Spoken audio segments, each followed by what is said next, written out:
Bueno, en este video vamos a hablar un poco de la teoría de Pichon-Rivière. Vamos a empezar planteando y explicitando qué son para Pichon-Rivière los grupos operativos. ¿Qué es un grupo operativo?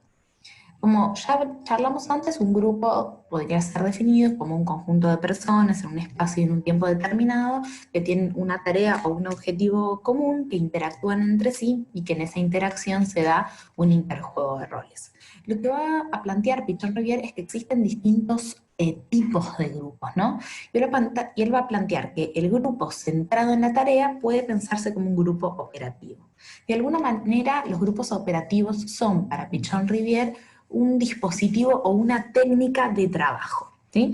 Él dice que existen grupos centrados en el individuo, por ejemplo la psicoterapia o los espacios individuales, grupos centrados en el grupo en su totalidad y grupos centrados en la tarea. ¿Qué vendría a ser un grupo centrado en la tarea? La tarea es una propuesta que se le da al grupo y que ese grupo tiene que tratar de resolver. Esa tarea implica un aprendizaje de carácter social, es decir, que los miembros del grupo, cuando interactúen entre sí para poder resolver esa tarea, digamos, van a estar generando un aprendizaje social. Entonces, el vínculo entre el grupo y esa tarea determinada va a ser lo fundamental de un grupo operativo. ¿Sí? Entonces, lo que va a plantear Pichon-Rivière es que los grupos, cuando están centrados en resolver una tarea, dejan de lado problemas personales, problemas entre los integrantes del grupo, porque su objetivo, digamos, su centro es esa tarea. Y eso permite que aparezcan otras cuestiones en la dinámica de ese grupo. ¿Sí? Entonces dice, sin tarea no hay grupo. La tarea incluye el qué lo hago, para qué lo hago en ese grupo. Él va a decir que siempre, digamos, que se le plantea a un grupo, digamos, resolver una tarea, va a aparecer algo explícito que va a ser la tarea explícita. Por ejemplo, le pedimos a las personas que están internadas en esta institución de salud mental que como tarea tienen que ocuparse de la limpieza de todo el servicio porque el personal de limpieza no puede venir. Bueno, entonces hay una tarea explícita que es cumplir este objetivo de mantener limpio el espacio, ¿no? Vamos a decir esto. Entonces, bueno, esto hace que el grupo esté reunido en el aquí y en el ahora con este objetivo. Pero esto también implica una tarea implícita. Y esta tarea implícita va a ser lo que se va a dar en ese grupo de personas para poder resolver esta tarea. Es decir, cómo se van a organizar, qué roles van a adoptar, qué conflictos van a aparecer, cómo van a solucionar esos conflictos, qué afectos, qué afinidades van a aparecer entre los miembros del grupo y qué resistencias van a aparecer entre esos miembros del grupo. Entonces Pichon-Rivière va a plantear que en todo grupo operativo va a haber una tarea explícita, que es el objetivo que se les da, bueno, ustedes tienen que resolver esto, y una tarea implícita. Esa tarea implícita, digamos, es la que va a servir de manera terapéutica, porque es la que va a sacar a la luz, digamos, ciertas dinámicas de lo grupal que van a permitir en cierto punto hacer consciente lo inconsciente, o hacer que eso implícito pase a ser algo explícito. Que acuérdense, digamos, como hemos visto con Freud, que siempre el objetivo terapéutico es hacer consciente lo inconsciente para que eso inconsciente deje de ser una traba, digamos, en la dinámica de ese grupo. Lo que va a decir también Pichon-Rivière es que a la hora de ejecutar la tarea o de resolverla aparecen ciertas dificultades. Estas dificultades se van a plantear como obstáculos epistemológicos, como ciertas resistencias en la posibilidad de generar un cambio y de generar algo diferente en el grupo, ¿no? A ver si viene en esta. Bueno, vamos acá. Entonces, el decir, bueno, estas dificultades, estas resistencias que se aparecen en el momento en el que tenemos que tratar de resolver una tarea en el grupo, van a estar relacionadas con dos miedos básicos que aparecen en todo acontecer grupal. El miedo a la pérdida y el miedo al ataque. ¿Qué quiere decir esto? El miedo a la pérdida refiere a que cuando nosotros estamos dentro de una dinámica grupal, tenemos un cierto rol ya designado, ¿sí? Eh, y ya poseemos, digamos, una característica, un lugar, ya sabemos cómo ser, ¿no? Digamos, ustedes en los grupos en los que forman parte, su familia, sus amigos, su trabajo, lo que fuese, ya tienen un rol y ya saben ser y saben manejarse, digamos, en ese rol que tienen. Les puede gustar, les puede no gustar, pero tienen las herramientas para hacerlo. El miedo a la pérdida es que si yo propongo un cambio completamente diferente, que me ubica a mí en otro lugar dentro de ese grupo, yo pierdo de alguna manera, o simbólicamente, ¿no? Desde lo inconsciente, ese lugar en el que yo ya sé manejar. Entonces, pierdo las herramientas que ya tengo. Y el miedo al ataque va a estar relacionado con esto, porque si yo pierdo el lugar que yo ya sé ocupar y la dinámica que yo ya sé tener en ese grupo, de alguna manera me siento indefenso, porque tengo miedo que me ataquen y no saber cómo defenderme, digamos. Yo cocinando todos los días a la noche, por más de que puteo, no me guste, lo que fuese, ya sé cómo manejarme a la noche. Nadie me va a atacar porque estoy haciendo lo que se supone que tenga que hacer. Ahora, si de repente todos los días a la noche, en vez de estar cocinando, estoy durmiendo, me puedo sentir desprotegido porque no sabría cómo reaccionar, digamos, ante los ataques posibles a ese nuevo rol que estoy ocupando.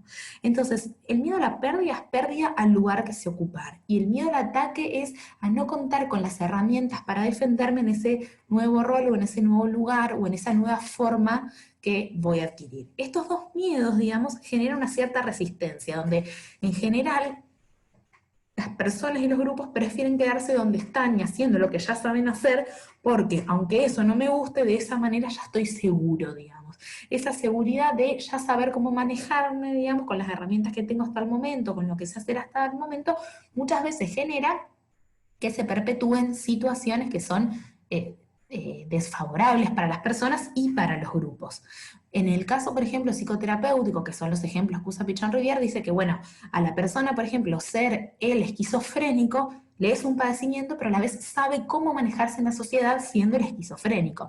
Ahora, si de repente se cura y tiene que salir a la sociedad a ser una persona que no es esquizofrénica y que tiene que insertarse en el mundo y que tiene que manejarse con sus afectos, con sus vínculos, con el mundo del trabajo, desde un lugar no de enfermo, se siente desprotegido, perdió su lugar de enfermo y tiene miedo, digamos, de ese nuevo lugar de no enfermo, porque no sabe con qué herramientas defenderse ante esa sociedad.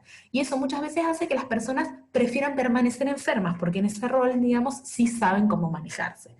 Entonces, estos dos miedos, el miedo a la pérdida y el miedo al ataque, generan una resistencia al cambio que opera como obstáculo epistemológico, dice acá, ¿no? Como obstáculo para poder avanzar en la cura o en el proceso de hacer consciente lo inconsciente, ¿sí? Entonces, los grupos operativos son grupos centrados en una tarea.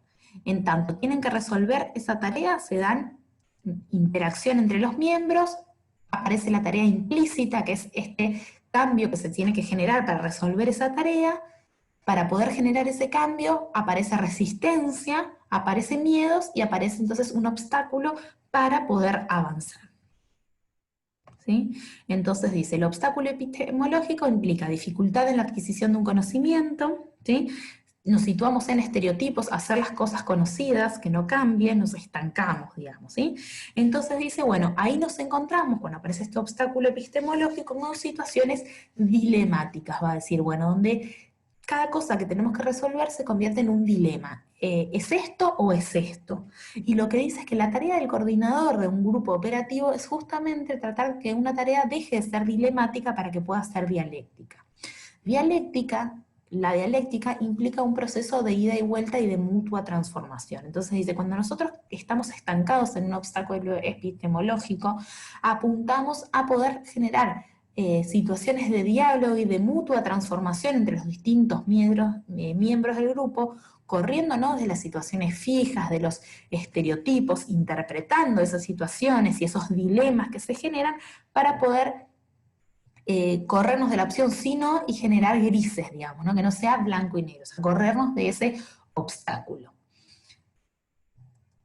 Entonces, en este grafiquito nosotros podemos ver, digamos, cómo los grupos operativos, cuando aparece el obstáculo epistemológico, aparece esta resistencia al cambio, las situaciones dialécticas impiden el cambio, entonces, dilemáticas, perdón, impiden el cambio, entonces lo que necesitamos generar son situaciones dialécticas que promuevan un cambio paulatino entre los distintos miembros del grupo. Y eso va a permitir que se genere entonces una situación de aprendizaje desde resolviendo, digamos, las resistencias inconscientes que aparecen en la dinámica de todo grupo, ¿sí? Entonces, un grupo operativo tiene como objetivo buscar o promover un cambio de base, digamos, en los grupos a la hora de resolver conflictos.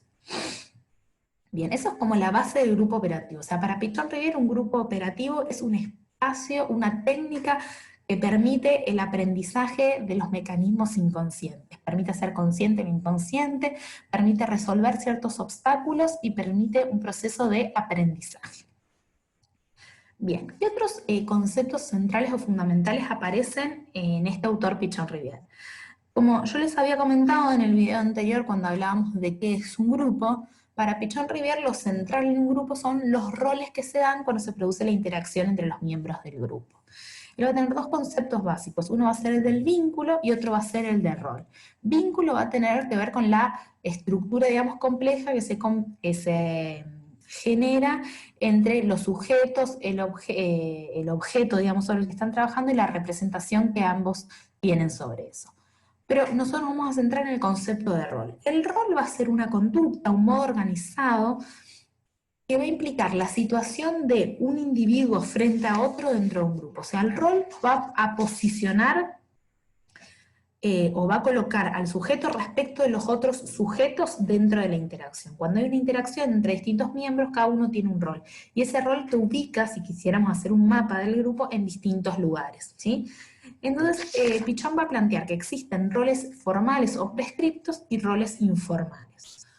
Los roles formales o prescriptos van a ser los roles que vienen determinados de manera institucional. Por ejemplo, un rol prescripto es el de docente-alumno o docente-estudiante. Ese es un rol que ya viene determinado, que es formal, que todos sabemos cuál es, que no es que se da porque se dio, sino que viene determinado. Y que implica un estatus, ¿no? De alguna manera no es lo mismo ser dentro de la universidad docente que ser estudiante, ¿no? Yo en la misma universidad puedo ser docente y puedo ser estudiante, porque puedo ser docente de grado y estudiante de posgrado, y eso a mí me da un estatus diferente, puedo tener acceso a distintas áreas de la universidad, por una me pagan y por la otra no, en una todos ahora ustedes me están escuchando un video a mí, cuando yo soy alumna nadie está escuchando un video mío, etcétera, ¿no? Esos serían como los roles formales.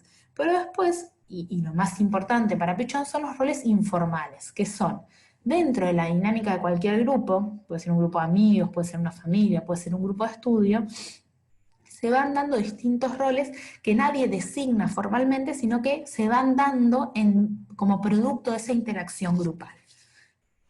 Y dentro de esos roles va a decir Pichon Riviere que hay ciertos roles prototípicos, o sea, roles que se tienden a repetir en todos los grupos, más allá de que de manera explícita no se planteen. Y ahí él va a plantear 4 roles, el de portavoz, el de chivo emisario, el de líder y el de saboteador. Vamos a suponer que en un grupo, digamos, hay un coordinador explícito, vamos a suponer yo, ¿no? Pero después, entre los distintos miembros del grupo que tienen que resolver la tarea, va a aparecer el portavoz. Vendría a ser aquella persona que cuando habla en su palabra se ve representado la palabra del grupo, ¿sí? El acontecer grupal, qué está pasando en ese grupo, las fantasías, las ansiedades, las necesidades de ese grupo. O sea, la persona habla para todos, pero de manera implícita, no de manera explícita. No es que ustedes, la comisión, le dicen a un compañero o a una compañera, che, anda, vos agarrá y decirle a la profe que esta comisión está muy enojada porque no le gustan los videos que hace. Ese sería un líder, no sería un portavoz. Portavoz es el que levanta la mano en la clase y dice, mire, profe, yo le quiero decir que hace 3 días que no se entiende nada de lo que usted dice, ¿no? Y todos dicen, ah, sí, justo eso yo quería preguntar, pero no me animaba, ¿no? Pero cuando alguien logra decir algo y todos sienten que lo que está diciendo es justo lo que ustedes querían decir, o justo lo que ustedes estaban pensando, pero no sabían cómo decir. Ese vendría a ser el portavoz. Entonces es el que porta la voz de todo el grupo sin ser designado para portar esa voz, ¿sí? El líder vendría a ser la persona que el grupo designa o que el grupo piensa como, bueno, todo lo que él dice está bien, todo lo que hace está bien, o sea, todos los aspectos positivos del grupo son depositados en el líder. Que el líder en general tiene que ver con tipos de personalidades, pero es como un poco lo que el que le va diciendo al grupo, bueno, vas a hacer esto, bueno, vas a hacer esto, che, vamos a tomar algo, sí, dale, vamos a tomar algo, o sea, que todo lo que dice siempre es visto de manera positiva. Es posible que en el líder depositen también ustedes la voz grupal explícita, como, bueno, yo quiero decir que acá nosotros estamos todos muy contentos con esta materia, y todos sí, sí, lo aplauden, ¿no? Entonces, como vendría a ser ese el líder, que funciona de alguna manera de guía del grupo y que se deposita todo lo positivo en él.